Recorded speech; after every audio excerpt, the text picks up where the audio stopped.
我又去翻呢一首嘅歌曲啦，因為其實我真係好耐冇見佢，所以咩都想講下咁樣，試下咁樣啦咁。但係去到咧就係深海之後。我好記得深海，我自己好喜歡，因為佢係一種韓式情歌嘅感覺，同埋佢真係好慘情。跟住我就喺度諗下，其實今次獨居的儀式感係咪想延續一種慘情嘅感覺定係點樣？其實反而我覺得獨居的儀式感佢唔係，即係 MV 可能會慘情啲，但係如果你聽歌嘅話咧，佢其實呢一首歌係一個過渡，佢係一個過渡期嚟嘅。因為我一直都即係我成日都覺得。每一段感情咧，當佢冇咗呢段感情嘅時候咧，即係甚至有時同朋友都係咁，可能一段時間冇聯絡定係點，但係其實你同佢一齊相處嘅時候，好多事情係變成自己嘅一種習慣噶啦，同埋呢種習慣係跟住你一世嘅，佢會變成你嘅生活一部分。所以我覺得其實喺呢一首歌入邊嘅話咧，呢一段感情咧，只係呢一個男主角咧，佢男仔佢係其實係準備放低，好想放低噶啦，而慢慢放低就係接受呢一個習慣已經唔屬於佢嘅習慣，而變成你嘅生活嘅一部分。就係呢啲，即係你要去自己 keep 住落嚟啦。咁樣嘅一個過渡期咯。當時創作呢一首歌嘅時候咧，係已經係諗住有冇話咩方向，同埋呢首歌幾時創作落㗎嗰陣時？哇！呢首歌其實呢首歌寫咗過後都有段時間㗎啦，但係寫呢首歌嘅時候，當下嘅自己其實係完全冇情緒，乜嘢情緒都冇，係零嘅。我就係坐喺個琴度，跟住就求其彈，好悶。我記得嗰日係超悶嘅，我自己好悶到瞓唔着啊！你睇幾悶。悶到瞓唔着，你真係要攞搵琴嚟彈。好彩人哋隔籬鄰舍冇報警。我想問係馬來西亞定係香港？喺台灣嘅時候。喺台灣嘅時候。係啊，即係悶到已經連瞓都瞓唔着啦。所以我就開始彈。咁有時彈嘅時候就彈到呢個旋律出嚟嘅時候就覺得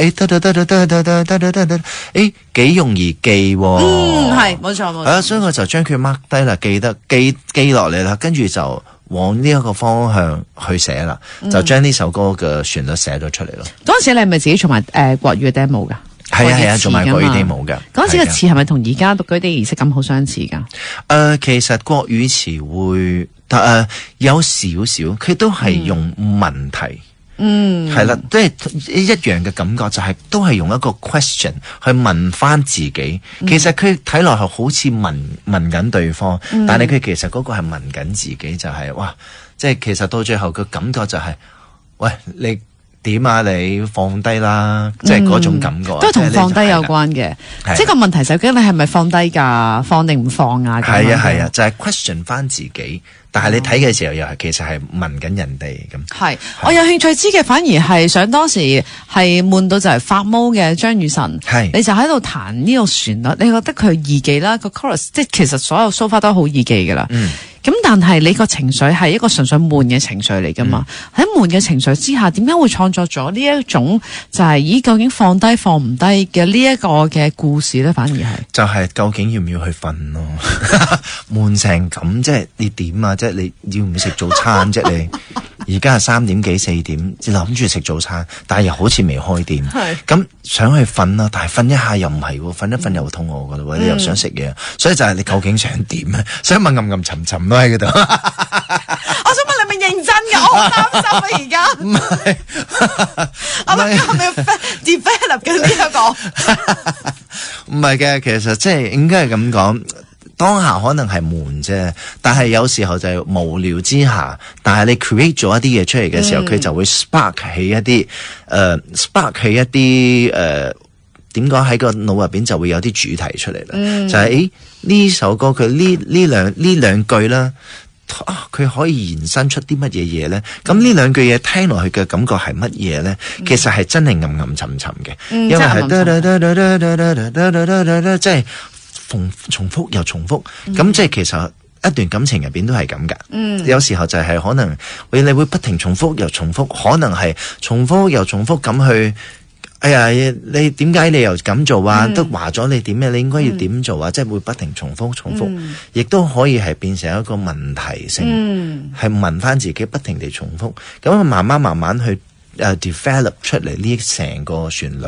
係咁當然啦，就係轉頭會講下廣東話詞啦。但係呢個話要問埋，咁你到最後有冇瞓覺？到時候有嘅。係，咪咁一定有啦。到最後，因為我真係諗緊咧，係暈咗，即搞掂。唔係，因為咧，你唔覺得你我唔係一個創作之人啦，但係有陣時你完成咗嗰樣嘢，哇，好開心噶嘛，即係你覺得好開心、好正咁，其實唔會再瞓得着噶咯。會嘅，我嘅話我會瞓得着嘅，但係我完成咗一樣嘢嘅時候，其實我唔會特別開心嘅。哎呀，好奇怪噶。點解嘅？係啊，即係我唔會嘅。即係你完成呢首歌當時都唔特別開心。冇噶，就係好對我嚟講好平淡咯，就係越做完啦，就係可以賣啦咁咯。即係你嗰時諗住賣俾人嘅呢首歌？係嘅，我就OK 啦，可以賣啦，就係好啦，你出去咁樣嘅，就係咁樣嘅感覺啫。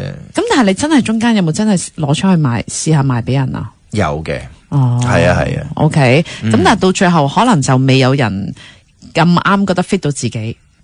國語有人唱嘅，係啊，國語有人唱嘅，但係因為我自己太中意呢首歌。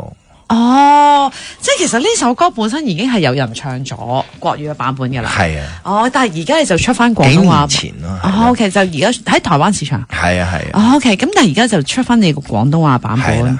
OK，咁點解咁鍾情呢首歌嘅？因為我覺得呢首歌嘅旋律係，我覺得我對呢首歌嘅旋律有個情意結喺度啊。係啦，即係我覺得佢，因為我寫呢首歌嘅時候，其實我唔係要寫成一首國語歌嘅，就係對喺我腦中入邊，佢係一首廣東歌嚟。係啊，但係只係我冇寫廣東詞嘅嘢，咁我自己又唔識寫啊嘛，就將佢變成國語詞。咁寫完國語詞，我唱個 demo 出嚟嘅時候，咁就唔知有啲咩呢首歌唔知可以做啲乜嘢事，有啲咩出路咧？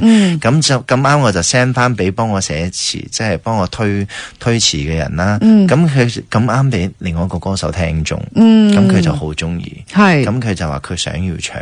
係啦 ，independent 歌手嚟嘅，獨立歌手嚟嘅。咁就 OK 啦。咁你咪你想唱，咁你咪唱咯。佢係男歌手、女歌手？男歌手嚟嘅。但係過後咧就係。